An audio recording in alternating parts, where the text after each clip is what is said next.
Now sleep is of the utmost importance on the Dakar. Here's a conversation between Stefan Onrad and his co-driver.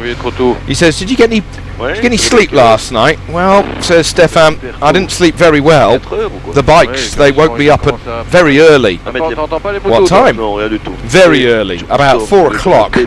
You didn't hear the bikes? The co-driver says, no, nothing. I was sleeping like a baby. Sleep really is everything on the Dakar. After long, tiring days in searing temperatures, people then work all night repairing things for the next day. Sleep is grabbed as and when. Any available time is for sleep. Syl Dupre saying it's 8:30 at night now, and tomorrow I've got to get up at 3:30 to leave the bivouac at 4:30. So it's necessary to sleep now. It's true that sometimes I take a pill to try and get me to sleep if it's not dark or if I've had a bad day and things are turning over in my mind. It's hard to sleep then.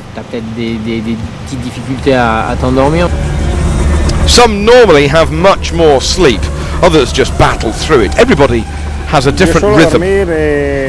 I sleep for 6 hours, more or less, throughout the Dakar, says Sainz. At home I sleep much more, but here it's enough for me. But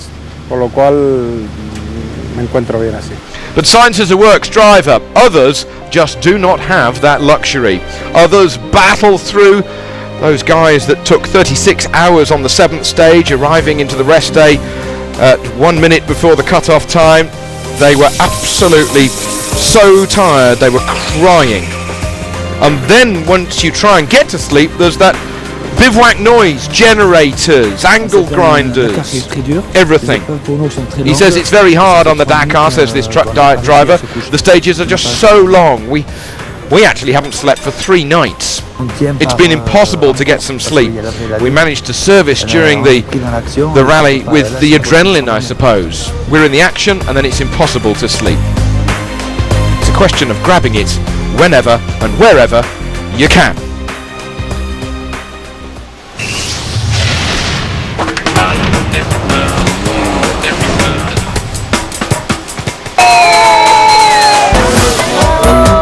Stage 11 got underway.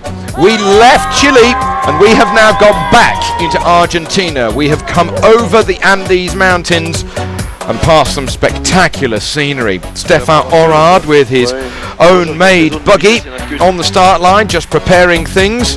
Onrad, former VW Works driver a couple of years back with the Touareg, but continuing now with his hybrid open class 2-wheel drive turbo diesel Volkswagen powered buggy, parts of which he sourced from America, parts of which he has sourced from over in Europe. But the alarm is sounding, and that alarm, the Sentinel, is alerting Stefan that Andre D'azevedo has come up within 100 metres behind him. So they pulled over and let the Brazilian Mitsubishi driver go through. Here is the BMW of Ricardo Leal dos Santos, the Portuguese driver, 15th on the stage today, and he's 14th overall in a car that is not maybe of the highest of specifications. He's doing a good job. Matthias Kahl, the German, in his 2-wheel drive buggy. He's having a safe and sound run through these Andes mountains. He's in 20th.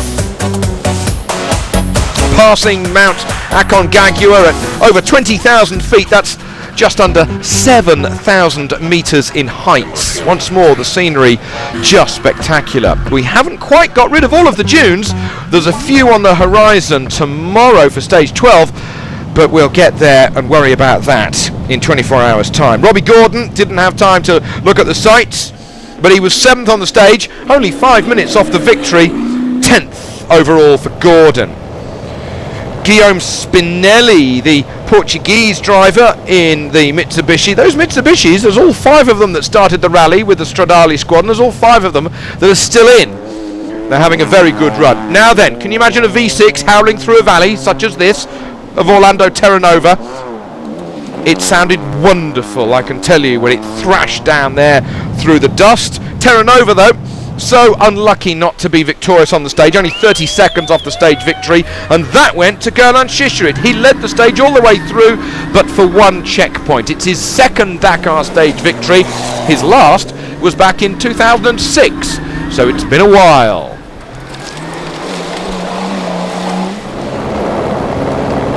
Stefan Hansel, the teammate of the stage victor today, he had a puncture.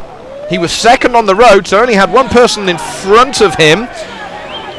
But in the end, that puncture hamstrung him, and he finished sixth today, having lost 3 minutes in front of the massive crowds once more. Hansel continues to be best of the rest behind the leading 3 Volkswagens. He's fourth. The dry riverbeds very much part of the action today, and Mark Miller got caught out on this hairpin, but I'm sure many others did get caught out through many other parts of the stage. Not easy, but Mark, he was third on the road. He had a slow puncture. He wondered whether or not he could run and see how far he could go without changing the tyre, but Mark still had a good enough run to consolidate his third in the overall standing. Now Janil de Villiers, he was 11th off the line and positively flew through the stage. De Villiers third this afternoon. Now then, what about the battle between the two front men? First and second still being battled out between Carlos Sainz and Nasser Al-Attiyah. Sainz started this morning with an overall lead of just over 10 minutes. But he was 9th on the stage today, even though he was first on the road. He was therefore a sweeper. All the ball bearings, all of the stones, all of the rocks, all of the navigation had to be done by Sainz. And added to that, he damaged one of the air intakes on the top of the Volkswagen. Did that affect the cooling? It may well have done. Sainz finishing 9th this afternoon, 7 minutes down on the stage victor. So where does all that leave the overall rally? The man who had to chase Sainz was Nasser Al-Attiyah. Al-Attiyah got his foot down, and Al-Attiyah was really flying. Now, Al-Attiyah started the day over those 10 minutes back of Sainz. That's not Al-Attiyah in the dry riverbed, that's Mark Miller.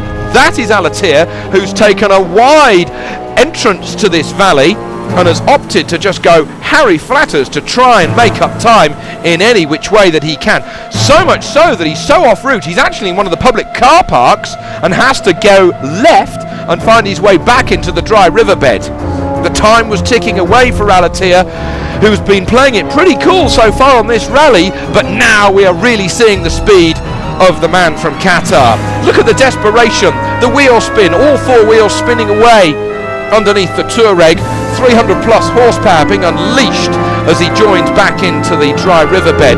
But over on the right hand side, he's got to pick his way through and up over the stones. And even then, look at the battering that the Volkswagen has, as the desperation really is evident. This could be the Dakar victory unfolding in the next couple of days, and he only just gets into the riverbed in time ahead of Gerland Shishirit, who has caught Al-Attiyah for 2 minutes there. At the finish, Al-Attiyah has gained time on Sainz, and the lead now is 4 minutes and 28 seconds overall.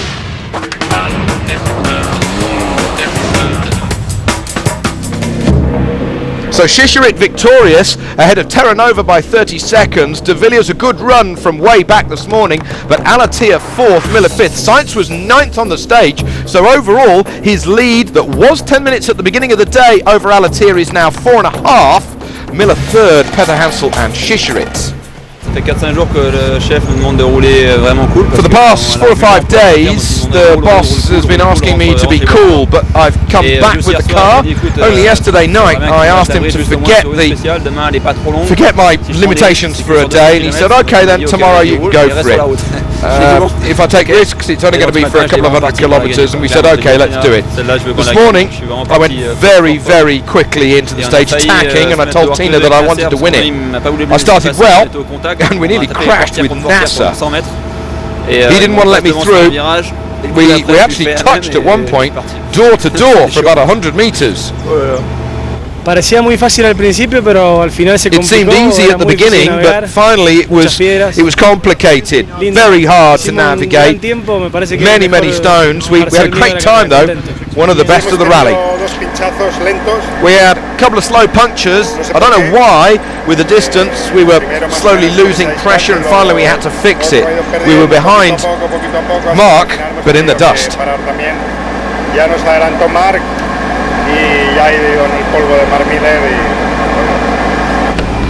Very, very difficult.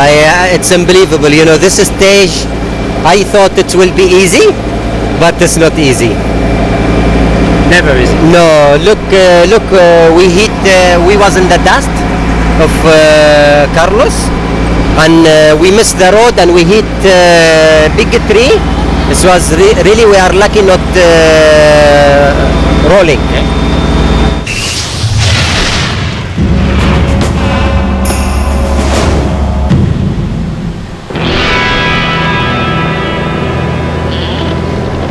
Over the Andes Mountains and over the frontier from Chile to Argentina. The trucks got underway today for their 220-kilometer stage from Santiago across to San Juan. The cool breeze of the Pacific Ocean, now a distant memory as we're in the heat of the height of the Argentine summer. Already the winner of 8 special stages from 10 and comfortably in the lead of the overall standings, the Russian Vladimir Shigin in his all-blue Kamaz has regained control in the day's stage. That was until the last few kilometres when Firdaus Kabirov, his faithful lieutenant and teammate, managed to just steal the victory from underneath his nose.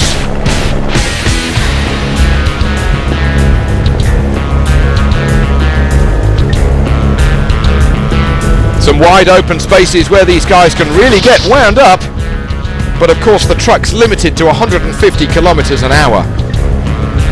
Gone are the days when the trucks were pushing out massive amounts of horsepower and overtaking the leading X-Group B cars back in the late 80s, but a few accidents put paid to that.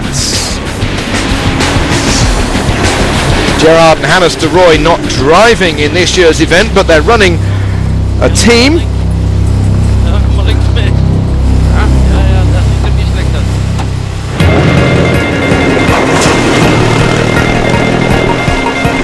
And as everybody made their way through down the dry and sometimes nicely cool river beds,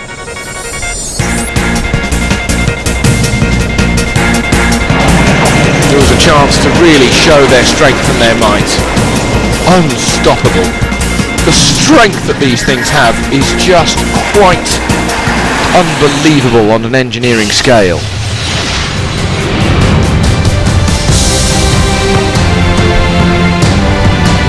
Leg 12 is from San Juan to San Rafael, a big stage. A lot can happen in 476 kilometers, but it's a big day, full stop, clocking up well over 750 kilometers in total. This Dakar is red hot between Carlos Sainz and Nasser Al-Attiyah. Make sure you join us soon to find out if it will be Sainz or Al-Attiyah at the finish.